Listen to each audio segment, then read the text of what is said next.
Habari watu wangu nguvu, leo nataka nitoe tafsiri halisi ya msemo wangu mmoja kuambatanisha na video moja ambayo nimeikuta mtandaoni. Inaweza ikawa ni filamu, lakini kwako wewe inaweza nikawa funzo zaidi.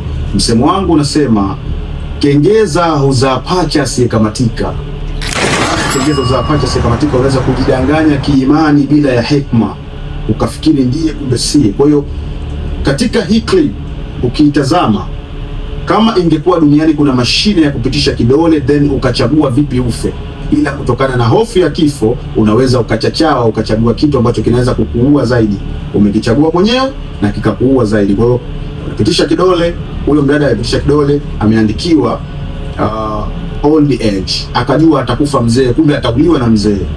Na kijana alipeleka kidole chake katika mashine ya kufa. Kama ingekuwa maisha yana mashine, basi ndio ingekuwa hivyo.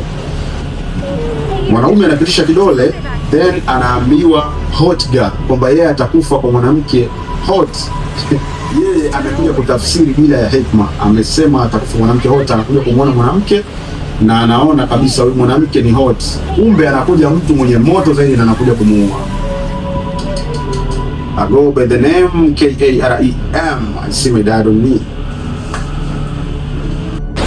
I'm not gonna fight you. Look,